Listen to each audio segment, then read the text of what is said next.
I used to think fishing was the calmest thing in the world. A slow rhythm of water lapping against the shore, a reel humming quietly, the soft clink of a beer can beside your chair. For years, that sound was my escape from everything else. But lately, every time I hear the ripple of water at night, I feel my stomach twist. It's strange how something so peaceful can start to feel like a warning. I'm telling these stories now because I can't sleep anymore. Because whenever I close my eyes, I see that surface again. Black, glassy, hiding something just beneath. It started a few summers ago when I was still driving out to remote lakes after work, chasing that kind of silence you can only find miles away from anyone. I'd sit there long after sunset, the air cooling, mosquitoes whining near my ears. You get used to the dark when you fish at night, the way the forest turns into a single breathing thing, the way light bends on water. But sometimes, that quiet isn't natural. Sometimes it's waiting. The first sign is never loud. It's subtle, a small sound that doesn't belong. A splash, but not from a fish. A whisper of fabric moving across wet rock. Or just a shape in the reflection that doesn't move when you do. It takes a second for your brain to register it, to tell you this isn't wind, or current, or imagination. By then, your heart's already tightening, your breath shallow, like your body recognizes danger before you do. I remember one night when I was alone, sitting by a reservoir at 2 a.m. The air was thick, warm, still. My line hadn't moved for an hour. Then the water in front of me rippled not outward, but inward, like something pulled from below. I leaned forward, flashlight trembling, and caught a glimpse of something pale right at the edge of the beam. It vanished before I could process it. I told myself it was a trick of the light, maybe a reflection. But when I turned off the lamp and stared into the dark, I could swear I saw a faint shimmer beneath the surface, like someone's eyes, just open, staring up. You don't realize how exposed you are until that moment. You sit so close to the water, your legs dangling, your boots half submerged. You don't think about what could reach up and grab them. You don't think about what could be watching from under the dock, from the black beyond your light. But once that thought hits, you can't shake it. The silence stops being peaceful. Every drip becomes a step. Every gust feels like breath on your neck. Fishing, for me, used to mean patience. Now it means memory, the kind that creeps in even when you try to ignore it. Some people talk about the things they've pulled from rivers and lakes. Old bottles, tangled nets, sometimes bones. What they don't mention is what those waters pull from you, the calm, the certainty, the sense that you're alone out there. You lose all of that once you've seen something surface that shouldn't exist. I still go sometimes. Not because I want to, but because I can't stop thinking about it. The lake feels like it remembers me. Every time I stand there, I feel that same strange stillness, like the world's holding its breath. Sometimes I think I hear someone else breathing with me just under the waterline, matching the rhythm of my chest. I tell myself it's nothing, but I keep my flashlight pointed down now. I never look away from the dark spots near the reeds. And when I pack up and leave, I make sure not to turn my back on the water, because whatever's out there, it doesn't want to be forgotten. And I've started to wonder if telling these stories, finally speaking them out loud, might be the only way to make it stop watching. It was early spring when my brother Mark and I decided to go night fishing at a lake about 30 minutes from where we grew up. The kind of lake no one really talks about. The kind you only find because someone's uncle once said it had good bass. The drive there was nothing but dark highway and the occasional glow of a farmhouse far off the road. We had been doing trips like this since we were teenagers, and it had always felt like a small tradition, a way to reconnect. But that night, something about the air felt off. The sky was overcast, the moon hidden, and the air carried that faint electric smell that comes right before a storm, even though the forecast said clear skies all night. When we arrived, the place was empty. No other cars, no campers, no boats. Just the faint rustle of trees and the steady hiss of insects. The surface of the lake was smooth, black, perfect. Mark cracked open a beer and grinned, tossing his line in. "Feels good to be out here again," he said. I nodded, but my eyes kept drifting to the far end of the lake. There There was a small pier jutting out into the water, old and gray, half rotted. I don't know why it caught my attention. Maybe because, for a split second, I thought I saw movement near it. A ripple, just one, circling outward. We fished for maybe an hour. Nothing bit. The water was too still. The sound of our voices seemed to echo in a strange way, like the lake was repeating us, but quieter. Around midnight, a light mist began to creep in from the trees, curling around our legs. Mark went to the cooler to grab another drink and paused. "You hear that?" he asked. I listened. It sounded like splashing. Slow, uneven, coming from somewhere near the pier. At first I thought maybe it was a beaver or some animal moving through the shallows. But then, it stopped. The silence that followed was sharp, like the air had been sucked out of the world. We both stared toward the pier. The mist was thicker now, hugging the surface of the water, but through it, we saw something, a pale shape breaking through the fog, right where the pier met the lake. It moved like a person, slow and deliberate, shoulders rising, then dipping back under. I remember whispering, "Is that someone swimming?" Mark grabbed the flashlight and pointed it toward the water. The beam cut through the fog, and that's when we both froze. It wasn't someone swimming. It was a woman. At least it looked like one. Her hair floated around her head in dark strands, her skin almost gray. She was just standing there, chest deep in the water, facing us. The beam of light made her eyes glint, and for a second I thought I saw her smile. Then she lifted one arm slowly, like she was beckoning us to come closer. "Hell no," Mark muttered, lowering the light.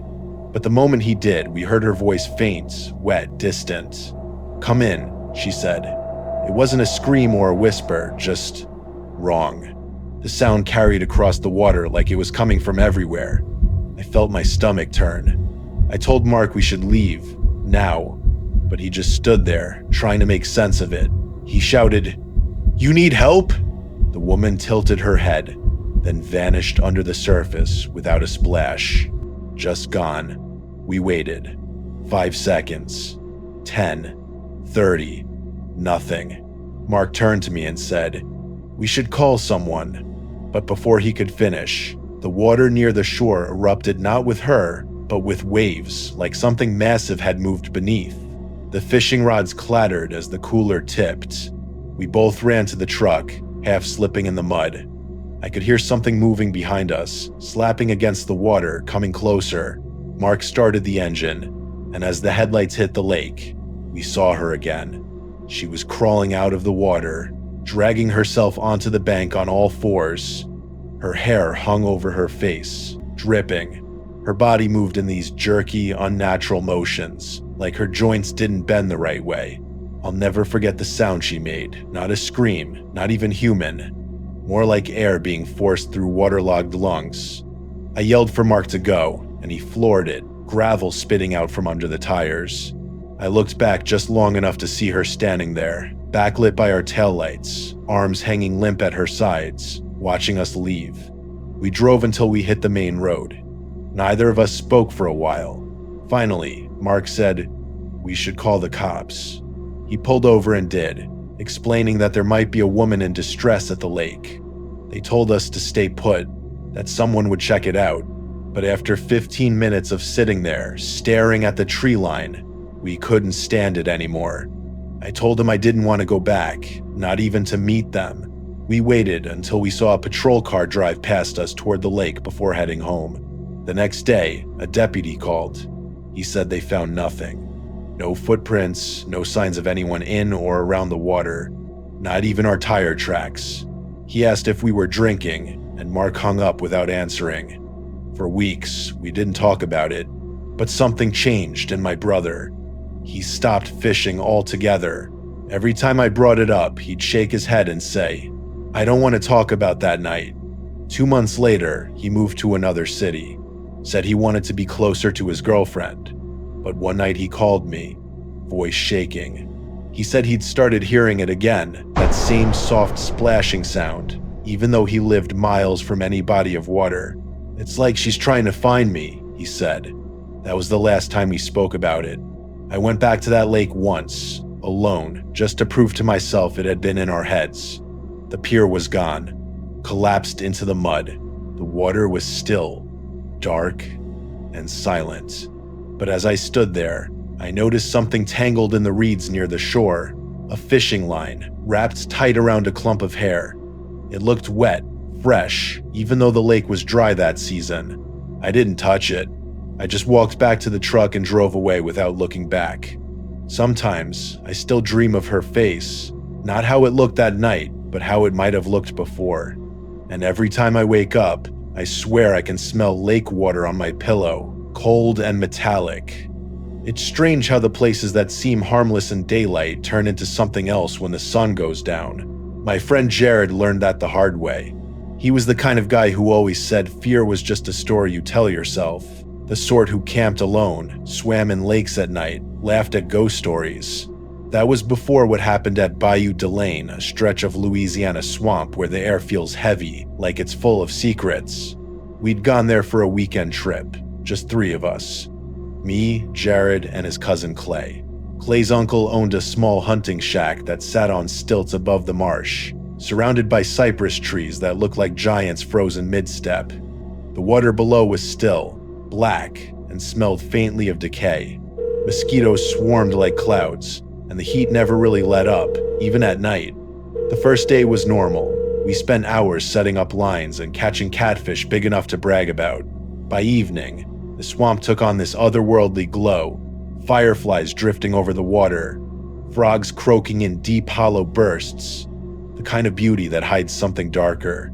Jared was sitting at the edge of the dock, scrolling through his phone. When he dropped it, it didn't just slip. It bounced once on the wood and slid perfectly through a gap in the planks, right into the water. The look on his face was half disbelief, half annoyance.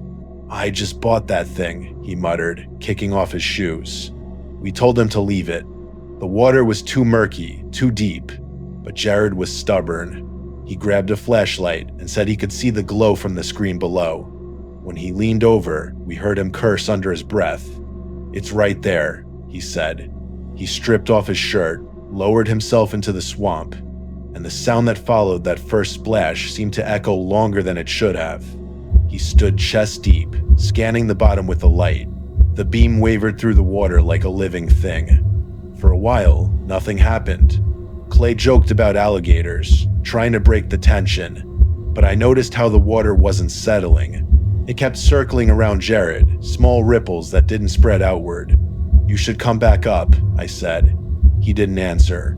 Instead, he reached down, his arm disappearing to the shoulder. A few seconds passed. Then he froze. "Something's got me," he said quietly.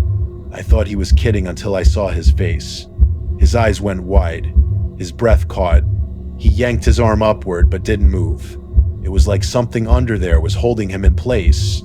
Clay jumped to his feet. "What is it?" he yelled, stepping closer. Jared started thrashing now, sending water flying. "It's wrapped around my leg," he shouted. The light dropped from his hand, vanishing into the black below. I leaned down to grab him, but before I could, he was yanked down to his waist, his hands clawing at the dock's edge. "Pull me up!" he screamed. Clay and I both grabbed his arms, leaning back with all our weight.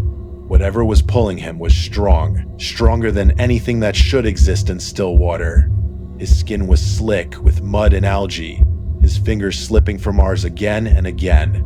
Finally, with one last heave, we tore him loose, both of us falling backward onto the dock. He lay there, coughing, shaking, covered in slime.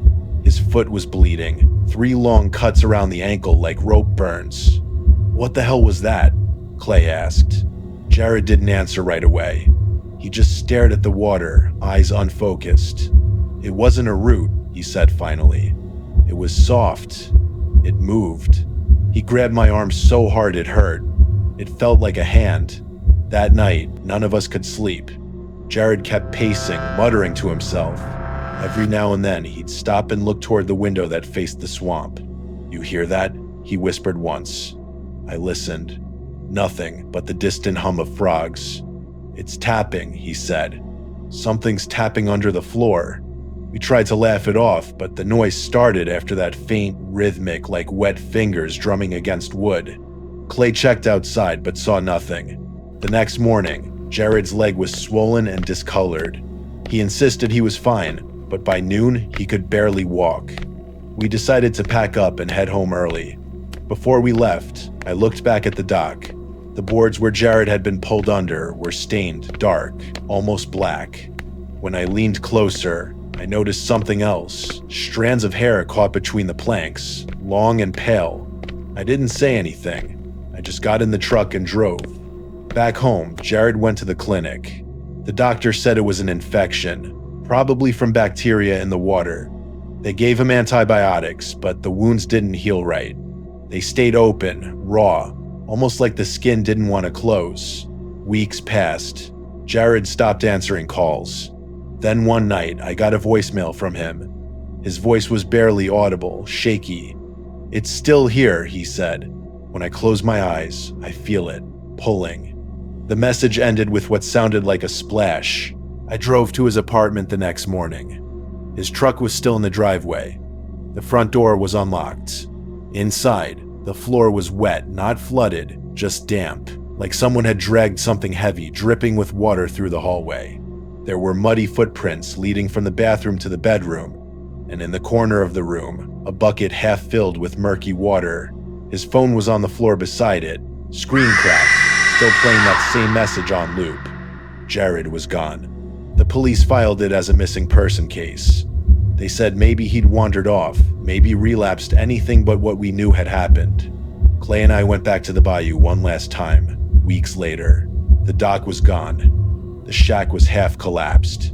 The whole area smelled worse than before, like the swamp was rotting from the inside out. But just as we turned to leave, we heard the faint plunk of water breaking, followed by a low, dragging sound. We froze. A light shimmered just beneath the surface, flickering like a dying phone screen. Clay whispered, "That's not real." But the glow moved closer, rising toward us. I swear I saw a face under there, pressed against the water like a reflection trapped in glass. Then it sank again, and the glow faded. I haven't gone near water at night since. Sometimes, when I wash my hands, the sink fills too fast, the drain gurgles, and for a moment, I remember the sound of Jared's voice, the panic, the disbelief. And I wonder if somewhere in that swamp, his phone still glows beneath the mud, lighting up the dark whenever something passes over it. Because maybe it wasn't trying to drown him. Maybe it was just trying to pull him back where he dropped it back where it all began. The last story isn't mine or Jared's. It belongs to a group of 4 friends who used to fish near the mountain reservoirs up north, a place called Cooper's Dam. I heard it from one of them, Dylan, a year after it happened. He told it like a confession. Quiet, flat, the kind of story that eats away at you while you tell it. According to him, it was supposed to be a normal weekend getaway. They'd been fishing there for years, though technically they weren't supposed to. The reservoir was fenced off because of unstable ground and steep cliffs, but people still snuck in. The water was cold, deep, and eerily clear. So clear that during the day you could see the shadows of drowned trees far below. At night, though, it turned black, like an empty sky. That's when they said it was best to fish no wind, no sound, but the distant hum of the dam. They got there around sunset, parked far off the access road, and hiked through a break in the fence. It was quiet enough to hear the crunch of their boots on gravel. The place always felt wrong at night, Dylan said, like sound didn't travel right. They set up their gear near the edge of the water, built a small fire, and cracked a few beers. The sky was moonless, and their firelight made the water shimmer with this oily reflection. Everything about that night was ordinary, until they saw the canoe. It was sitting about 50 feet downshore, half pulled up onto the bank. No one else was supposed to be there, yet the canoe looked freshly used, still dripping, paddle resting beside it, a small flashlight glowing dimly near the seat. They called out a few times, but got no answer.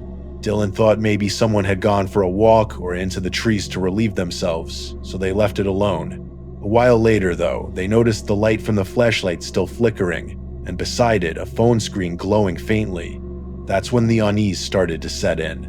An hour passed. No one came back for the canoe.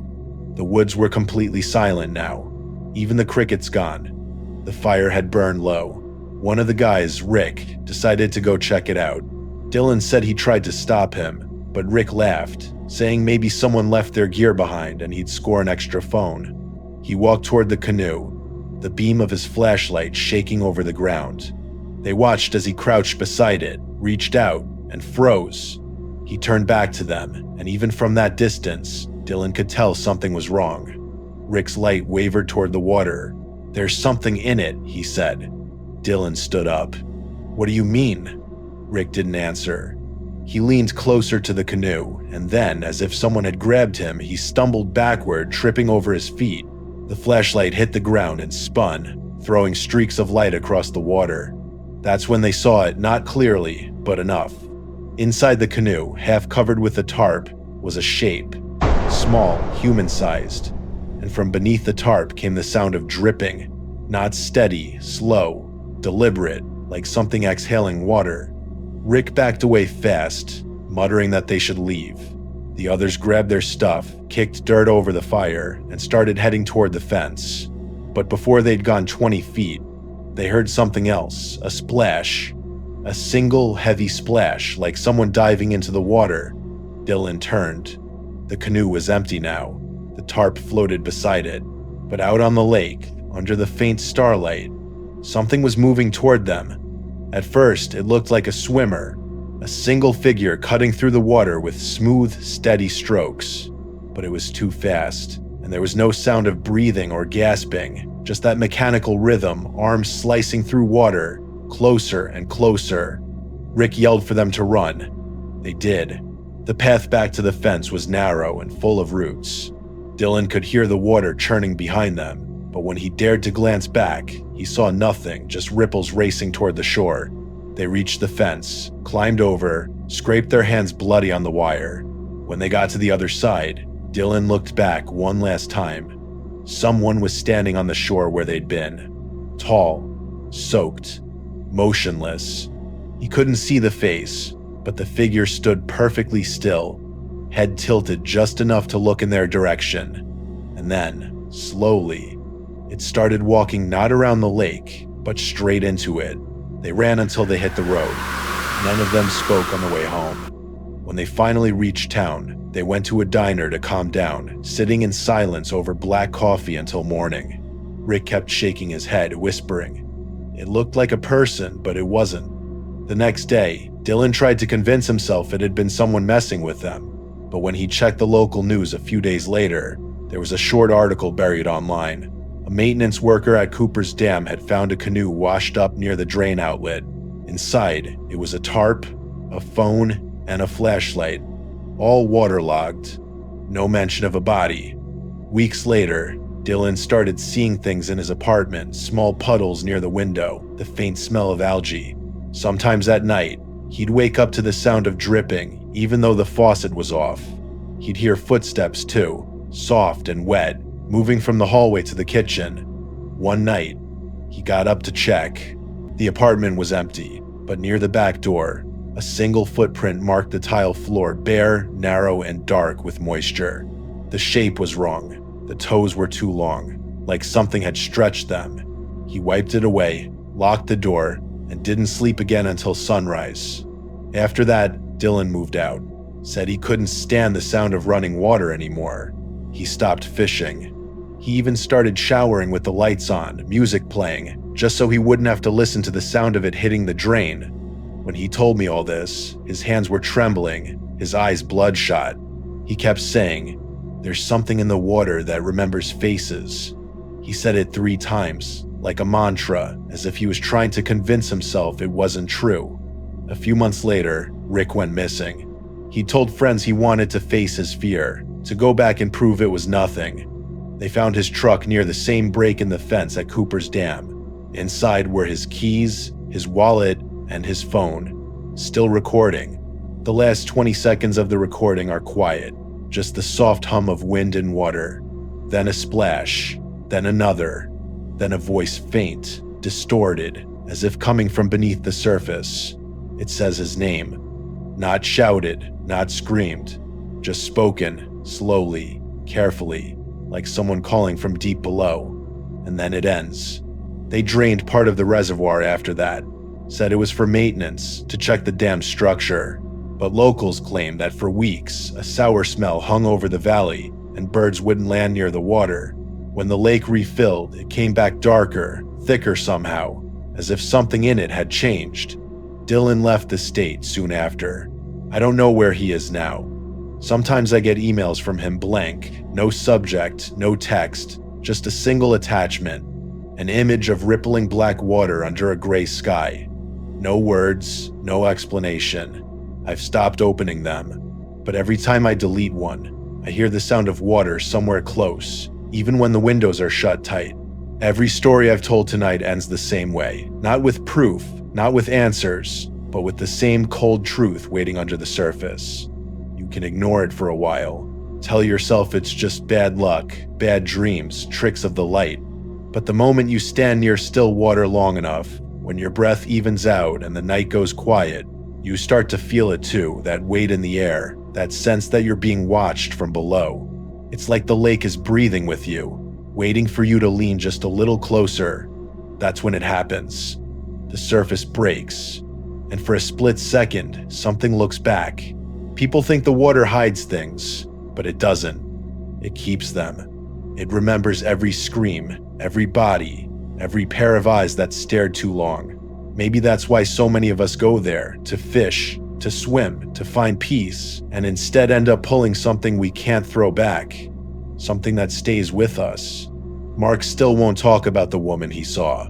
Jared's family pretends he's on a trip, and Dylan, well, I think Dylan's still out there somewhere, sending messages he doesn't remember writing. Maybe it's him, maybe it's not.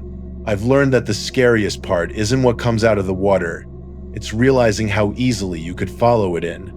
One wrong step, one glance too long, one echo that sounds like your name.